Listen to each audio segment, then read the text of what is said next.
गुरु ब्रह्म महिमा अलेख शरण।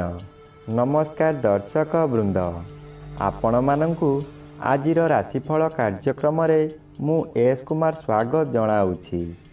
प्रतिदिन निजर राशिफल जानिबा पाई गुरुकृपा यूट्यूब चैनल को सब्सक्राइब करंतु और पाखरे थिबा बेल आइकन को प्रेस करी ऑल नोटिफिकेशन ऑन करी दियंतु, जहा फଳରେ आमे जेतेबेले वीडियो अपलोड करिवो प्रथमे आपण वीडियो देखि पारिबे। आमर यही वीडियो रे आपण संपूर्ण पंचांग सहित मेष ठारू मीन पर्यंत 12 गोटी राशिर राशिफल विषय रे जानि पारिबे। वीडियो को दयाकरी शेष पर्यंत देखंतु। वीडियोटी भल लागिथिले वीडियो को लाइक करंतु एवं आपणक प्रियजन पाखु शेयर करी जणांतु। एबे आसंतु जानिबा आज दिनर संपूर्ण पंचांग विषय। आज इंग्राजी 2026 मसीहा अगस्ट मास 13 तारीख गुरुवार। दिल्ली शराब्दा सन 1433 साल। स्वाधीन भारताब्द 79 वर्ष। महिमाद 199 वर्ष। उत्कल गजपति श्री श्री गजपति दिव्यसिंहदेव महाराजांकर 69 अंक। सौरस्व श्रावण मास 28 दिन। चांद्रमते श्रावण शुक्ल पक्ष प्रतिपद तिथि रात्रि 8 घंटा 57 मिनिट पर्यंत। आजिर सूर्योदय विरजा क्षेत्र को 5 घंटा 24 मिनिट। कर्कट लग्न 4 दंड 47 लिता गते उदय। आजिर सूर्यास्त विरजा क्षेत्र को 6 घंटा 14 मिनिट। मकर लग्न 3 दंड 58 लिता गते अस्त। आज कर्कट चंद्र दिवा 6 घंटा 46 मिनिट पर्यंत। एहापरे सिंह चंद्र अश्लेषा नक्षत्र दिवा 6 घंटा 46 मिनिट पर्यंत। एहापरे मघा नक्षत्र। आज जन्मित शिशुर कर्कट राशि विप्रवर्ण दानवगण दिवा 6 घंटा 46 मिनिट गते सिंह राशि क्षत्रिय वर्ण दानवगण। आज मृत व्यक्तिर रात्रि 8 घंटा 57 मिनिट गते एकपाद पुष्कर दोष। निषिद्ध खाद्य आज पानी कखारु भोजन निषेध अटे। आजिर अमृत जोग रात्रि 12 घंटा 52 मिनिट गते शेष रात्रि 3 घंटा 42 मिनिट मध्य। आजिर महेन्द्र जोग प्रातरु दिवा 7 घंटा 7 मिनिट मध्य एवं दिवा 11 घंटा 10 मिनिट गते 1 घंटा 6 मिनिट मध्य। आजिर कालबेला एवं बारबेला दिवा 2 घंटा 32 मिनिट गते 6 घंटा 14 मिनिट मध्य। आजिर कालरात्रि रात्रि 11 घंटा 51 मिनिट गते 1 घंटा 13 मिनिट मध्य। आजिर राहुकाल मध्याह्न 1 घंटा 30 मिनिट ठारू अपराह्न 3 घंटा मध्य। आज दिवा 6 घंटा 46 मिनिट गते कर्कट राशि और मकर राशि घात चंद्र दिवा 6 घंटा 46 मिनिट गते मेष राशि घात नक्षत्र। घात तिथि नाही। तुला राशि और कुंभ राशि घात बार। प्रिय बंधुगण, एबे आसंतु जानिबा मेष ठारू मीन पर्यंत 12 गोटी राशिर राशिफल विषय रे। राशिचक्रर प्रथम राशि मेष राशि। आज मेष राशि जन्मित व्यक्ति मानक सकाशे घात नक्षत्र अशुभ और पंचम चंद्र बाधा प्राप्त अछंती अशुभ फल प्रदान करिवे।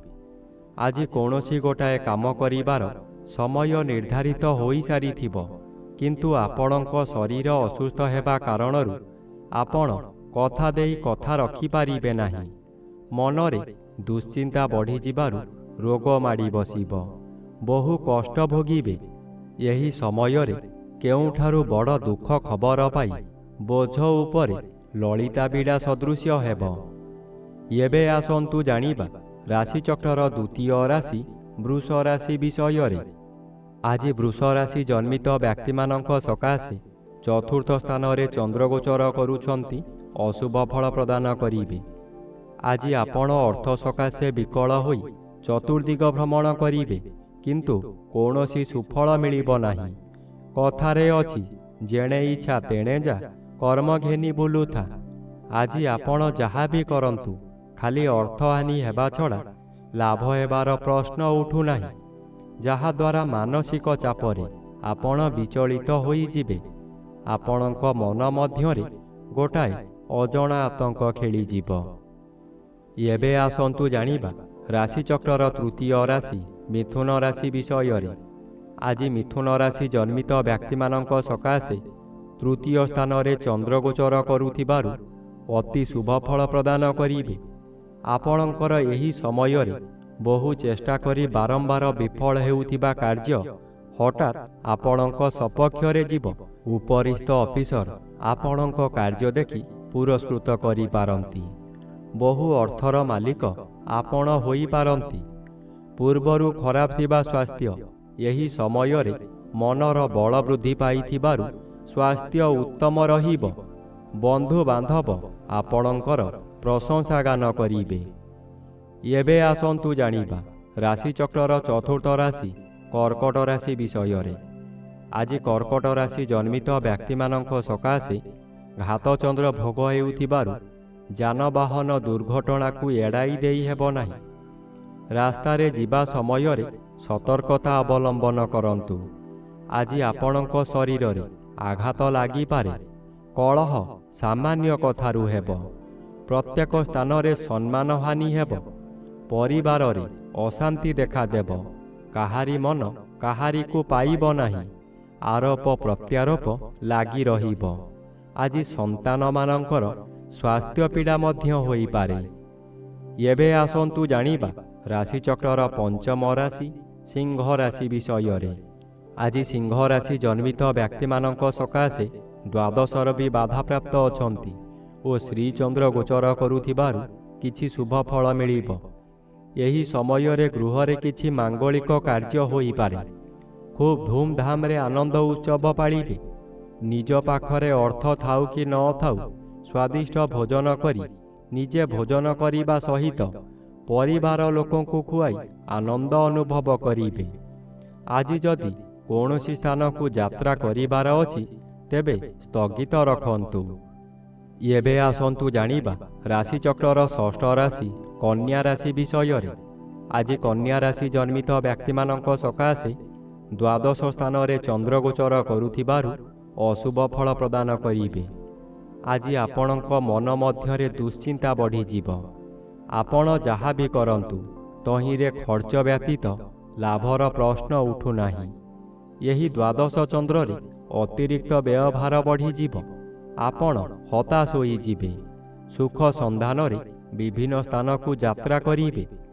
ଆଜି ଆପଣ କାହାରି ଉପଦେଶକୁ ଗ୍ରହଣ ନ କରି ହଇରାଣ ହେବେ। ବନ୍ଧୁବାନ୍ଧବ ଅଶାନ୍ତି ହେବେ। ଆପଣଙ୍କର ଶରୀର ଅସୁସ୍ଥ ହେବ। ଏବେ ଆସନ୍ତୁ ଜାଣିବା ରାଶିଚକ୍ରର ସପ୍ତମ ରାଶି ତୁଳା ରାଶି ବିଷୟରେ।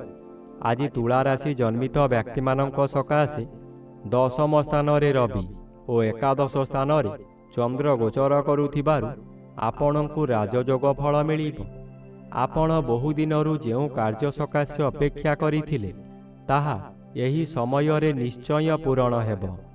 କୌଣସି ଅଫିସରଙ୍କ ସାକ୍ଷାତ ପାଉନଥିଲେ ଏବେ ତାଙ୍କ ସହିତ ସାକ୍ଷାତ ହେବ।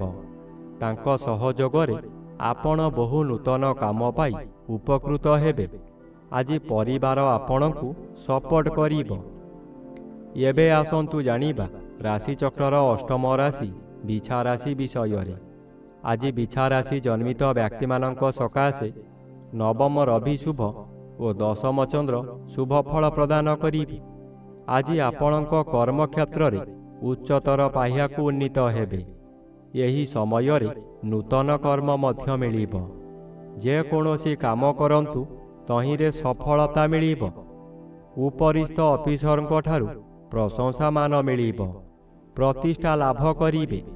ଆଜି ଆପଣଙ୍କ କାର୍ଯ୍ୟ ଦେଖି ସାଥୀ କର୍ମଚାରୀମାନେ ଆପଣଙ୍କୁ ଅନୁକରଣ କରିବେ ଓ ସଫଳତାର ସୂତ୍ର ଶିକ୍ଷା କରିବେ। ଏବେ ଆସନ୍ତୁ ଜାଣିବା ରାଶିଚକ୍ରର ନବମ ରାଶି ଧନୁ ରାଶି ବିଷୟରେ। ଆଜି ଧନୁ ରାଶି ଜନ୍ମିତ ବ୍ୟକ୍ତିମାନଙ୍କ ସକାଶେ ନବମ ଚନ୍ଦ୍ର ଅନ୍ୟ ଗ୍ରହ ଦ୍ୱାରା ବାଧା ପାଉଥିବାରୁ ଅଶୁଭ ଫଳ ପ୍ରଦାନ କରିବେ। ପିତୃପୀଡ଼ା ଓ ଗୁରୁଜନ ପୀଡ଼ା ଦେଖାଦେବ। ଯେଉଁଆଡ଼େ ଯିବେ ଆପଣଙ୍କୁ ଲୋକମାନେ ପରିହାସ କରିବେ। ଯେଉଁ ଲୋକ ଆପଣଙ୍କୁ ସମ୍ମାନ ଦେଉଥିଲେ ସେହି ଲୋକମାନେ ପରିହାସ କରିବେ। ଆପଣଙ୍କର ଦୋଷ ଦୁର୍ବଳତା ସବୁ ପଦାରେ ପଡ଼ିଯିବ। ଘୋର ଅପମାନରେ ଜର୍ଜରିତ ହୋଇ ଆପଣଙ୍କର ମଥା ବିଚଳିତ ହୋଇଯିବ। ଏବେ ଆସନ୍ତୁ ଜାଣିବା ରାଶିଚକ୍ରର ଦଶମ ରାଶି ମକର ରାଶି ବିଷୟରେ। ଆଜି ମକର ରାଶି ଜନ୍ମିତ ବ୍ୟକ୍ତିମାନଙ୍କ ସକାଶେ ଘାତଚନ୍ଦ୍ର ଭୋଗ ହେଉଛି। ଘାତଚନ୍ଦ୍ର ସର୍ବଦା ଅଶୁଭ କରାଇବ। ଆଜି ଘରେ ବାହାରେ ପ୍ରତ୍ୟେକ ସ୍ଥାନରେ ଆପଣ ଅପଦସ୍ଥ ହେବେ। ଆପଣଙ୍କର ବହୁ ପରିମାଣର ବ୍ୟୟ ହେବ। ଶରୀର ଅସୁସ୍ଥ ରହିବ। ମଥା ବିଚଳିତ ହେବା କାରଣରୁ ରାସ୍ତା ଦୁର୍ଘଟଣା ମଧ୍ୟ ହୋଇପାରେ। ଆଜି ଆପଣ ନିଜ ମନକୁ ଶାନ୍ତ ନ କଲେ ନିଜକୁ ନିଜେ ଦଣ୍ଡ ଦେଇ ହଇରାଣ ଓ ଲୋକଅସା ହୋଇପାରନ୍ତି। ଏବେ ଆସନ୍ତୁ ଜାଣିବା ରାଶିଚକ୍ରର ଏକାଦଶ ରାଶି କୁମ୍ଭ ରାଶି ବିଷୟରେ। ଆଜି କୁମ୍ଭ ରାଶି ଜନ୍ମିତ ବ୍ୟକ୍ତିମାନଙ୍କ ସକାଶେ ଘାତବାର ଅଶୁଭ ଓ ସପ୍ତମ ଚନ୍ଦ୍ର ବାଧା ପାଉଥିବାରୁ ଅଶୁଭ ଫଳ ପ୍ରଦାନ କରିବେ। ଆଜି ହଠାତ୍ କୌଣସି କାରଣରୁ ଆପଣଙ୍କର ଆୟ ବନ୍ଦ ହୋଇଯିବ। ଆପଣ ଯେତେ ଚେଷ୍ଟା କଲେ ମଧ୍ୟ ବ୍ୟବସାୟକୁ ବୃଦ୍ଧି କରିପାରିବେ ନାହିଁ। କର୍ମକ୍ଷେତ୍ରରେ ବିଶୃଙ୍ଖଳା ଦେଖାଦେବ। ଚାକିରି କରୁଥିବା ବ୍ୟକ୍ତି ଚାକିରିରେ ବହୁ ବାଧାବିଘ୍ନ ଦେଇ ଗତି କରିବେ। ତଳ କର୍ମଚାରୀମାନେ ଗୁପ୍ତ ଶତ୍ରୁ ପାଲଟିଯିବେ। ଆଜି ଆପଣ ବନ୍ଧୁ ଅପ୍ରିୟ ହୋଇପାରନ୍ତି। ଏବେ ଆସନ୍ତୁ ଜାଣିବା ରାଶିଚକ୍ରର ଦ୍ୱାଦଶ ବା ଶେଷ ରାଶି ମୀନ ରାଶି ବିଷୟରେ। ଆଜି ମୀନ ରାଶି ଜନ୍ମିତ ବ୍ୟକ୍ତିମାନଙ୍କ ସକାଶେ ପଞ୍ଚମ ସ୍ଥାନରେ ରବି ଓ ଷଷ୍ଠ ସ୍ଥାନରେ ଚନ୍ଦ୍ର ଗୋଚର କରୁଥିବାରୁ ଶୁଭ ଫଳ ପ୍ରଦାନ କରିବେ। ଆଜି ଆପଣଙ୍କ ପରିବାର ମଧ୍ୟରେ ହସଖୁସିର ଉତ୍ତମ ବାତାବରଣ ଖେଳିଯିବ। ବିଗତ ଦିନମାନଙ୍କରେ ଆପଣ ପ୍ରତ୍ୟେକ କାର୍ଯ୍ୟରେ ଫେଲ୍ ମାରିଥିଲେ। ଏବେ ଯେଉଁ କାର୍ଯ୍ୟ କରିବାକୁ ଆଗ୍ରହ ପ୍ରକାଶ କରିବେ ତହିଁରେ ସଫଳତା ନିଶ୍ଚୟ ମିଳିବ। ଷଷ୍ଠ ଚନ୍ଦ୍ର ଆର୍ଥିକ ଦୃଷ୍ଟିରେ ଉନ୍ନତି ଆଣେ। ଆପଣ ଯେଉଁ ବ୍ୟବସାୟ କରୁଛନ୍ତି ତହିଁରେ ଆଶାଠାରୁ ଅଧିକ ଆୟ କରିବେ।